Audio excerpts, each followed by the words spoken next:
What's up, guys? How's it going? MikeTheTech here. Today we're going to go into how to use Unreal Engine or Epic Games MetaHuman Creator. Before we get started, I want to give a huge shout out to MissKick2S, Todd M, and Rob Leslie for your support. Thank you for joining my channel. You can also join my channel by clicking on that join button below, and you'll get access to all my past live streams, emotes, and shout outs and videos like this. Let's get started.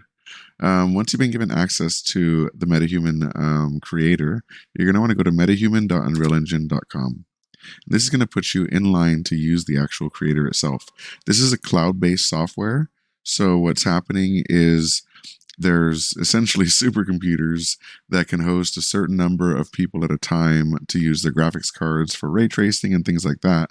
Even if your specific computer doesn't support ray tracing, it's all being done in the cloud on these really expensive computers. So we can't let everyone in at once, or it would run really slowly or get extremely costly to have that many servers. So they're slowly letting people in to use what slots in those cloud servers are available and at that specific time. And it usually doesn't take long. I've been able to get in within a minute or two. Speaking of,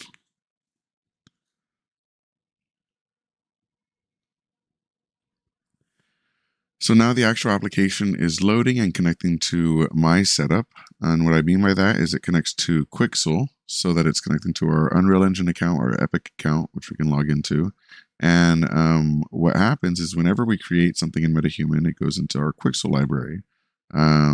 Because we can't actually, since this is in the cloud, we can't actually download it directly, but we can access it and download it and import it into projects using Quixel.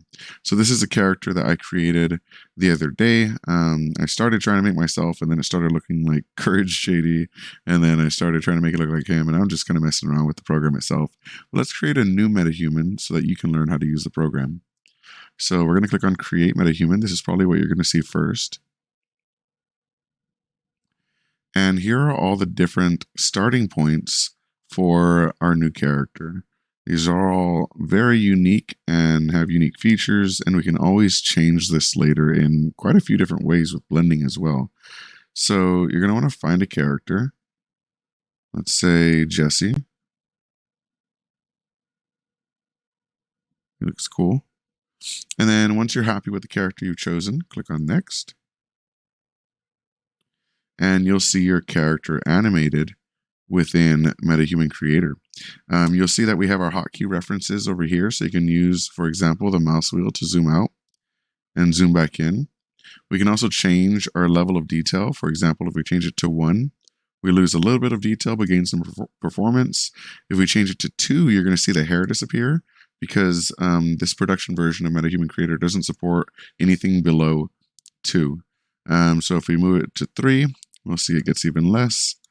4, less detailed. 5, even less detailed, and they're working on the beards and hair and stuff, as they mentioned. 6 is even less detailed. This is something that you'd maybe see in the crowd in a racing game if you don't want to load too much detail. And then this looks essentially like a PS1 game. But thankfully, we can choose LOD 0 and get real up close and personal with some of these really nice looking graphics. So it's really useful to be able to switch between those LODs based on performance and what the device can handle. But at the same time, it's nice to be able to get that really high quality performance here. We can also update the render quality. As I mentioned, this is all in the cloud, so we can click on Epic here, and it will take a bit to start up. Actually, last time it took a little longer, but now it's actually almost immediate, and we still don't see hardly any slowdown in the engine itself. This is running in my browser. There is nothing to download. So let's go ahead and go on to the actual editing of the face and features. We can go to Blend first, and we'll stop the animation to enable this. And you're essentially able to choose other characters that maybe look like what you're trying to go for. So I could say like maybe Brian, Emmanuel, and let's say Kellen, right? So I'm like, I want it to look something along these lines, but not quite any of them. And what we can do is we can actually go onto any facial feature here and say, everything about this is great, but I want this guy's nose. So I can click on this, drag it upwards, and you get the other guy's nose. If I drag it here, it's the other guy's nose and then the other guy. So we can actually switch between individual features. Like if I want, if I say his ears should look different, I can choose between the ears of the other characters or anywhere in between. We can even add it even further and add other characters here, and we'll be able to switch between them as well. So we can switch to as many as we want. It's not just limited to 3. So let's go ahead and instead of blending, we can actually go to move. And this will let us grab and move as it suggests different features. Kind of as a whole, it lets you play with it without actually having to move the individual nodes. Similarly, we have Sculpt. And Sculpt lets you get really into the details. So, for example, I could move the nose up or down, and specific parts of the nose, make them wider or thinner, and really adjust and sculpt, as the name suggests, how every feature of the character should be. And there's quite a few points of reference to work with here that can help you change that. This only works for the face, not for the body. You can, of course, zoom in and out and use the features towards the back as well. We have head shape, which is often overlooked, and ear shape as well. Plenty of options to play with when you're in sculpt mode. Then, of course, preview mode lets you preview different animations. And there's a few animations here you can test: idle, face ROM, and body technical. So idle is just him standing here, making a few expressions. We have face ROM, which really moves the face into different expressions and tests the capabilities of the rig to make sure that it still looks like the character when they're doing different things. And we have body technical ROM. This is where our character is moving his entire body. And you can see how it will look once we get to the body shape and things like that. So there's all these different animations. I like to stick with idle for now. And then we can go into the rest. Under skin, we can change the color and tone of our skin. We do have to stop this first. And you can adjust every aspect of the skin tone.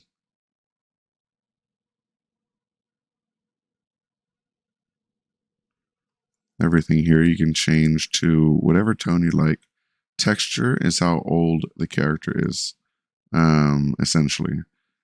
And not only does it change the texture, but it also changes the shape of the face. So all these actual wrinkles affect the model. So keep that in mind when creating it. It's actually a really great feature. And there's lots of different textures based on different ages and styles and, face patterns and wrinkle and different things, So once you find the one you like, you can stay there and set the contrast however you'd like as well. And the roughness, which affects kind of the shine.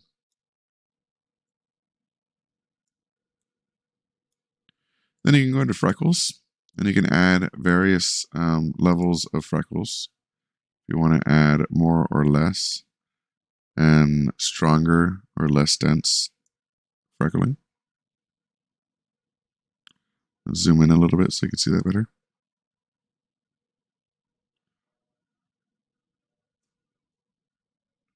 Find something you like. Make the strength something fairly realistic. And we have a very unique face for our use in games and such. We also have accents. We can go here. So for example, if I wanted to give him a little redness on the cheeks, could add that there. Next, we'll go to the eyes. We have presets here of different colors and styles. You can choose one that you think looks cool. Go into the iris, and we can change the style of the iris itself.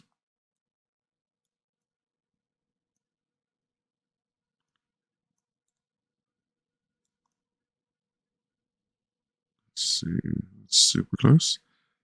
You can see that we can actually change the styles that are showing up behind it. Lots of detail in this engine. I like that one. We can change different features about the eyes and the color. And really choose some nice looking out there designs. And then the sclera. See the outside of the eye, the redness, the brightness. You can choose how veiny the eyes are or how clear they are. And you can adjust the rotation of the veins if you don't like the current layout.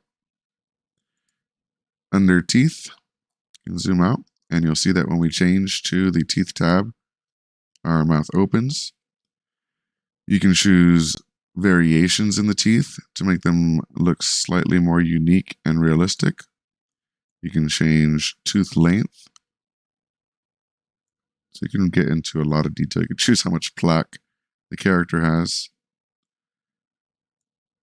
If you want to see what it looks like when it's open, you can open the mouth further if you need to. I believe there's also... Oh, yeah. So you can adjust it using these sliders as well. So you can make them, for example, further apart. You can add an overjet. You can make some of them worn down. Make some of them narrow. So there's all these little details within the engine that you can use to make the teeth more realistic or maybe even less realistic, I guess. You can also change the tooth color if you want them more white. If you're doing a commercial for brushing your teeth or toothpaste, you could use that. You can change the gum color. And even the plaque color. Maybe you got a little something green in your teeth. Under makeup, it's not just, as the name would suggest, makeup. We also have some smudging that can actually work well for it, but we can say thin liner, which is on the eyelashes. Soft and smoky, which adds a little bit around the eyes here. Can make maybe a tired look. Full thin liner. Cat eye. I'm not seeing these load right away.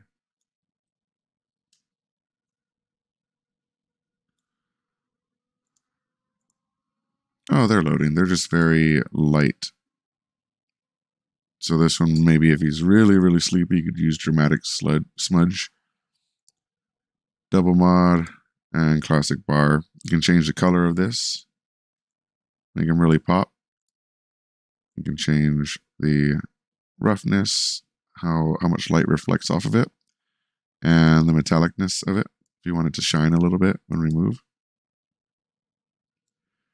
And if we go to lips, we could do the same thing. We could add lipstick if we plan to for the character. You can change it to any color you want. That matches. And you can just add it there.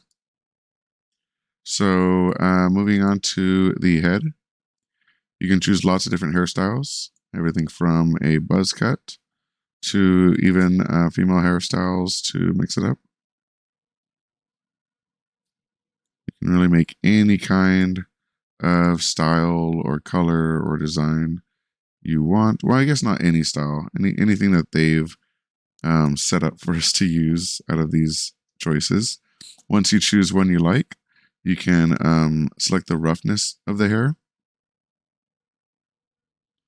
as well as salt and pepper. Salt and pepper adds grayness to the hair, so how old he is.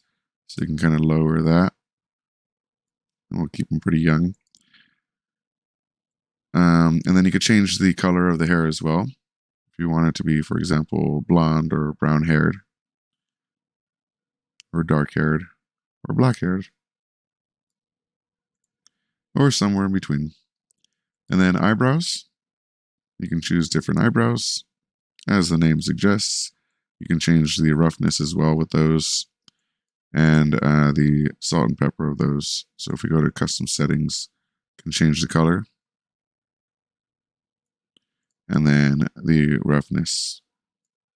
Eyelashes. We can choose longer eyelashes or shorter eyelashes, as well as change the colors of those as well. For the beard, we can choose plenty of different beard options, long and short. You can have a really long, scraggly goatee. You can have a wavy goatee. Lots of different options here. Even a pencil thin beard. Then we can go to mustache. And all of these, you could change the colors as well the same way. Decide what kind of mustache we're going to be using. And then we move on to the body type. We can choose short, average, excuse me, I have the hiccups, or tall. Once you choose your height, you could choose your body type between male and female body types. So for example, I could choose a thin female body type. I can choose a tall male body type. I can choose a chunky male body type. And see what they look like from all around and see who I want to go with.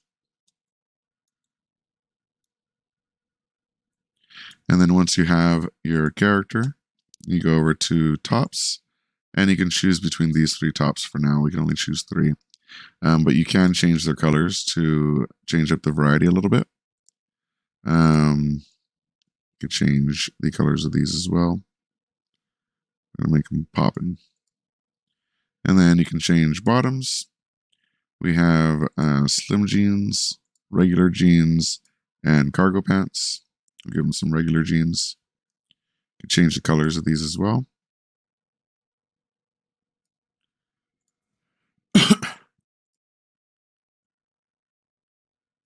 There we go. Looking very cowboyish there. And then shoes. We can choose any kinds of shoes we want and change the specific colors as well. So what color did we make the top? It was a little bit of red in that, right? So we can make some black shoes with some red soles right there. There we go. So we just made our character, and he looks pretty cool. You can try him out in different environments by clicking on where it says studio and seeing what it looks like indoors. If we go up close, we could see the lighting change from outdoor to indoor. And you can choose outdoor, and you can see how that changes as well in the face. You can choose silhouette just for the shape, or you can choose the studio again to see what it looks like in the studio. Once you've gone ahead and got your character how you want, make sure it says all changes saved in the corner, and then you're pretty much done. Just close out of the creator. And then you'll see that you have your character here. And we can close this. And we're going to open up, where is it? 1 second.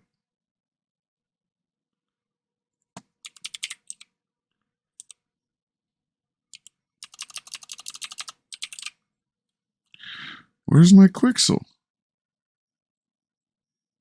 So you need to use Quixel Megascans. Let's open up Epic Games. Oh, Bridge. I forgot. It's called Bridge. Okay, so you need to open up Quixel Bridge, which for some reason doesn't show up when you're searching for Quixel. And if you haven't installed it, it's a free install, especially if you have an Epic Games account. Everything with Quixel is pretty much free. Once you open up Bridge, you'll see it here. All you do is you go to your MetaHumans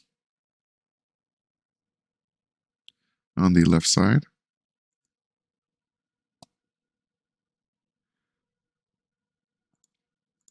Oh, I opened 2 of them.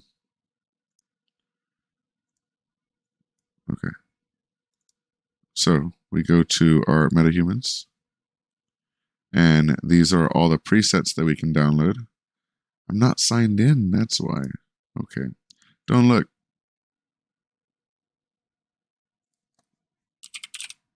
There we go. So we logged in now, and when we go to MetaHumans, we see our presets and then My MetaHumans. And we can see both of the MetaHumans that I've created so far. And we can right click on this, or actually click on it, and choose the resolution we want to download our textures in, and click on download. We can also choose to start the MetaHuman creator by clicking here, and it'll load up that character. Otherwise, click on generate, and it'll download this character for you. You may need to install some plugins for the Quixel Bridge in Unreal Engine, but this will walk you through it as it does it.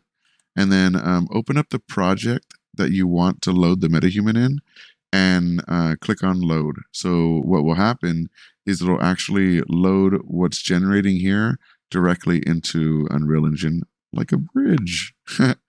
So yeah, that's basically it. Let me know if you have any questions in the comment section below. Happy to help you guys out. I'm learning this right now as well. So yeah, thank you so much for watching, and have a great day. Peace. What? You've never heard of Stream Savers? And you thought PewDiePie was the only YouTuber to make a game?